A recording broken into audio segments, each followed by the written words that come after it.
दोस्तों नमस्कार। मैं संजय अग्रवाल। आज अभी हम लोग आईफिक्स गैलरी में हैं और यहाँ पे एक प्रदर्शनी लगी है जिस is about 5 artist. So AIFACS gallery is situated at Rafi Marg, जैसे हम आपको बताते आए हैं। और अभी हमारे साथ एक कार्टूनिस्ट हैं प्रदीप शर्मा जी खुसरो साहब। मैंने उनको अभी मुलाकात हुई मेरी, and he was drawing a cartoon and my journey in media started in Pioneer in 93। That time I would remember Sudhir Dhar, जिनको हम लोग हिंदुस्तान टाइम्स में देखते रहे। I was lucky to work with him. And उस हमारे एक और नेबर थे पतपरगंज में, इरफान, जो कि बहुत बड़े अच्छे कार्टून थे। He was a genius and we unfortunately lost him. तो आई पे माई होमेज, मैं उनको श्रद्धांजलि देना चाहूँगा इस माध्यम के ज़रिए। अभी प्रदीप जी से मैं जानना चाहूँगा पहले, जैसे आज वो एग्जीबिशन में आए हैं तो उनको कैसा लग रहा है सर? हाँ, नमस्कार जी। देखिए, मैं although I am a cartoonist, लेकिन एक कार्टूनिस्ट हो या एक वाटर कलरिस्ट हो या एक पोर्ट्रेट आर्टिस्ट हो या एक स्कल्पचरिस्ट हो, ये एक तरह से सारे एक ही फील्ड हैं, लेकिन इनको अलग अलग नज़रियों से हम देखते हैं। और इसमें जो सबसे अनफॉर्चुनेट चीज़ जो मैं आपको बोलना चाहता हूँ, उसके लिए माफ़ी भी चाहूँगा कि हमारे देश में अभी प्रेजेंटली कार्टूनिंग आर्ट इस डिक्लाइंड, बिल्कुल ख़त्म हो चुकी है, बर्बाद हो चुकी है। और बड़े बड़े न्यूज़पेपर्स ने, times of India, Hindustan times, Hindi का हिंदुस्तान, नवभारत टाइम्स, इतने बड़े लीडिंग पेपर्स ने कार्टूनिस्टों को फ्रंट पेज पे छापने से बंद किया हुआ है। क्यों किया हुआ है, मैं उनसे एक सवाल पूछना चाहता हूँ। और इस इनफैक्ट जैसे आपने बोला है, आई ऑल्सो बीन नोटिसिंग, उसमें आर के लक्ष्मण का होता था, टी.जे. नन्नन साहब का होता था, सुधीर धर साहब थे, अब नहीं है। और अभी सिर्फ कार्टून अगर हम देख पा रहे हैं अखबारों में, तो वो अमूल में जो उनकी कुटिया है, बटर अमूल अटरली बटरली, वही रह गया। तो आपका क्या ख्याल है, क्यों हुआ ये सब? सर, मुझे लगता है कि this is a result of too much commercialisation of everything in the society, and we are moving towards a very very bad situation. और एज अ कार्टूनिस्ट मैं ये देख रहा हूँ कि अभी जो मॉडर्न जनरेशन के जो बच्चे आ रहे हैं वो तो बहुत ही कमर्शियल हैं। मैं आपको बता रहा था कि अभी जो मॉडर्न सोसाइटी में जो नई जनरेशन आ रही है, they are very very commercial people, और आर्टिस्टिक सेंस उनका और आर्टिस्ट के प्रति, आर्ट के प्रति उनका प्यार मरता जा रहा है। वो हर चीज़ को एक बिज़नेस देख रहे हैं। मैं आपको एक छोटी सी कुछ इंस्टेंस देता हूँ, एग्जांपल देता हूँ कैसे। Times of India Ramesh Sahu Jain साहब ने शुरू किया था, हिंदुस्तान टाइम्स बिरला जी ने शुरू किया था। आपको हैरानी होगी कि मुझे उनके द्वारा प्रकाशित ऐसे दुर्लभ ग्रंथ मिले हैं। जब ये ब्रिटिश पीरियड में हिंदुस्तान टाइम्स और टाइम्स ऑफ इंडिया निकलता था, तो इनके जो मालिक होते थे, ये भारतीय साहित्य के ऊपर, संस्कृति के ऊपर, कला के ऊपर पुस्तकें प्रकाशित करते थे। और आपको ताज्जुब होगा कि उन्होंने बड़े बड़े सूफ़ी संतों पर, जैसे शेख सादी शिराजी ने के ऊपर टाइम्स ऑफ इंडिया ने किताबें छापी हैं। और वो अब वो दुर्लभ हो गई हैं, वो नहीं मिलती, क्योंकि ये इनके जो ओनर्स थे, ये सिर्फ बिजनेसमैन ही नहीं थे, बल्कि ये साहित्य और संगीत के प्रेमी भी थे। लेकिन आज का जो बिजनेसमैन आ रहा है, वो साहित्य कला के प्रेम को ख़त्म हो गया उसके अंदर, वो सिर्फ हर चीज़ को पैसा देख रहा है। अगर इस कमर्शलाइजेशन को अगर हमने नहीं रोका, तो आने वाली जनरेशन के लिए, आने वाले वक्त के लिए मेरा एक डार्कनेस मुझे नज़र आ रही है। और अभी हमने, हाँ बिल्कुल करिए।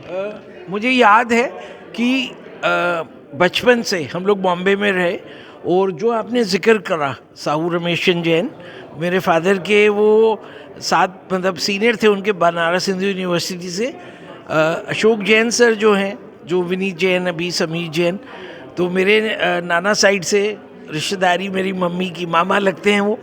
एंड ये शायद डालमियास का था जो कि इन्होंने चला रहे हैं। और हिंदुस्तान टाइम्स सिख लोगों ने शुरू किया था, और वो जैसे क्योंकि मनी चाहिए प्रेस को अपना, जैसे मिडनाइट ऑयल बर्निंग होता है एक आदमी का घर का चूल्हा, तो वो six have then sold to, then Birla ji has invested, because जो कृष्ण कुमार बिरला जी की बेटी शोभना भरतिया जी अभी कर रही हैं, तो उनसे पहले जो अपने जी.डी. बिरला साहब थे, तो वो जो स्वतंत्र आंदोलन में ये सब पेपर का आपने नाम लिया, मैं कार्टून का बारे इसलिए मैंने आपसे माइक लिया क्योंकि हमें याद है हम world book fair, Delhi book fair में जाते थे, तो हम लोग क्या खरीदते थे, कार्टून की बुक्स। मेरे पास आज भी हैं, जिसमें अलग अलग ज़माने के कार्टून बने हैं, इमरजेंसी के कार्टून्स होते थे। 1975 वॉज अ डार्क पीरियड, जो हमने केशव शंकर पिल्लई। हाँ जी सर, वो तो तो very close friend to Pandit Jawaharlal तो नेहरू मैं जी। आपको वही वापस माइक देता हूँ। तो मैं बताना चाहता था कि cartoon was a way of life, और जो मासूमियत है, जो बच्चे जैसे अभी आपसे किसी ने सवाल करा कि कॉमिक्स, तो कॉमिक्स पढ़ के अपन अपना बचपन याद करते हैं, आज भी हम पढ़ते हैं। और एडल्ट्स जो हैं, जो सबसे ज़्यादा तो मेरी फेवरेट है अमरचित कथा। उसकी जो ड्राइंग्स होती थी ना, उससे इश्क हो जाता था, मोहब्बत हो जाती थी कि क्या ड्राइंग्स हैं, और वो ड्राइंग्स ही होती थी जो हमें कहानी पढ़ने के लिए फोर्स करती थी। वो जो आपने बोला, तो मैं इसलिए वो ऐड करा। मैंने कहा मेरे मन में भी आपको मिलके एक जो जागरण एक हुआ है, सवेरा, नया सवेरा दिख रहा है मुझे।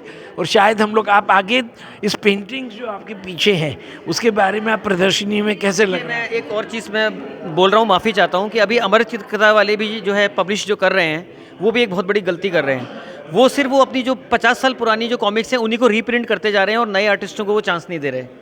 क्यों? क्योंकि वही कमर्शलाइजेशन आ गया है, वहाँ भी वो पैसा बचाने की सोच रहे हैं। तो मुझे लगता है कि ये जो हम इतने ज़्यादा टू कमर्शियल हो गए हैं, हर चीज़ में पैसा पैसा पैसा, तो ये पता नहीं हमें कहाँ ले जाएगा। मुझे लगता है एक अंधकार की तरफ हमें ले जा रहा है। अभी हम लोग थोड़ी रोशनी, और यही रोशनी हमें समाज को भी दिखानी है कि हम इतने भौतिकवादी ना हो जाएं, इतने कमर्शियल ना हो जाएं, मनी माइंडेड ना हो जाएं कि हर चीज़ में हम पैसा ही देखते रहें। भाई ठीक है, पैसा एक ज़रूरत है, लेकिन आप एक बिजनेसमैन होते हुए अगर आप कला की सेवा नहीं कर सकते, आप साहित्य की सेवा नहीं कर सकते, उसको भी आप पैसे में तोलने लग जाओगे, तो मुझे लगता है कि फिर हमने जीवन में क्या किया। एक इंसान और जानवर में क्या फ़र्क है? एक सवाल है आपसे। इंदिवर एक बहुत बड़े बॉलीवुड के गीतकार थे, उन्होंने लिखा है, क्या मार सकेगी मौत उसे औरों के लिए जो जीता है, जो जन को देता है जीवन, क्या मार सकेगी मौत उसे। तो इंदिवर कहते हैं कि एक इंसान होकर अगर आपने सेवा नहीं की, आपने दिया नहीं। देखिए, लेना इंसान का काम नहीं है, लेना तो सिर्फ जानवर जानते हैं।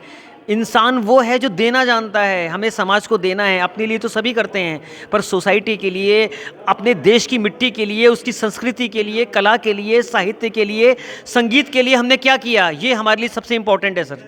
और वो चीज़ हम धीरे धीरे छोड़ते जा रहे हैं, और आने वाली जनरेशन तो अब ये जो इंटरनेट और कंप्यूटर में फंस गई है, वो तो और मशीनी पैदा हो रहे हैं बच्चे। मेरा सवाल है आपको कि कोरोना काल में, क्योंकि हम लोग गैलरी में आते रहे और तरह तरह से आर्टिस्ट लोगों को देखा, डॉक्टर्स को देखा जो कलाकार बन गए, तो कोरोना काल का कुछ अपना शेयर करिएगा कि आपने कोरोना काल कैसे बिताया और क्या क्या कार्टून आपने बनाए। देखिए, कोरोना काल के बारे में कुछ लोगों ने कहा कि इसने दुनिया को तबाह कर दिया। हर चीज़ के दो पहलू होते हैं, एक सिक्का आप देखेंगे ना, तो एक टेल और एक हेड्स।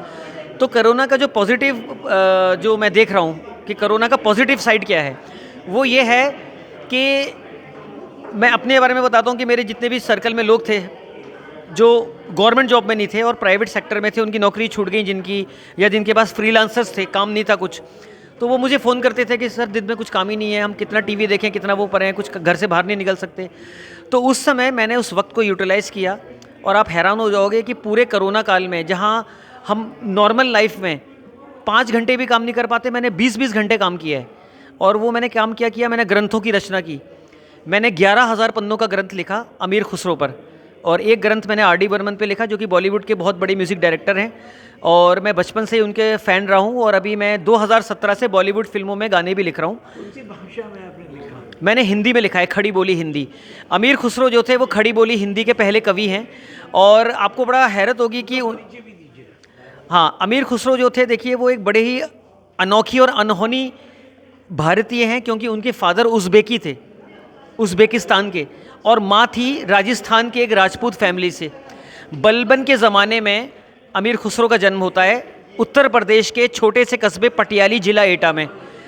और ये फ़ारसी के बहुत बड़े शायर थे, लेकिन खड़ी बोली हिंदी और उर्दू के पहले कवि, खड़ी बोली हिंदी और उर्दू के पहले कवि थे।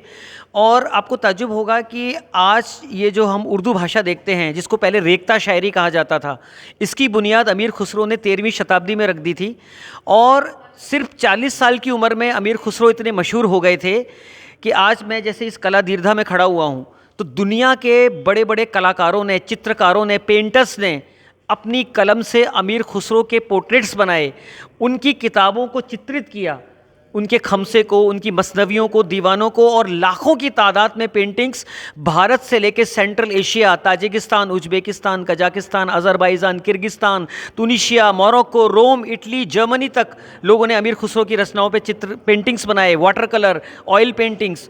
और ईरानियन जो पर्शियन आर्ट है वो तो अमीर खुसरो की पेंटिंग से भरी पड़ी हुई है। प्रदीप जी, मेरा एक सवाल है। हाँ जी।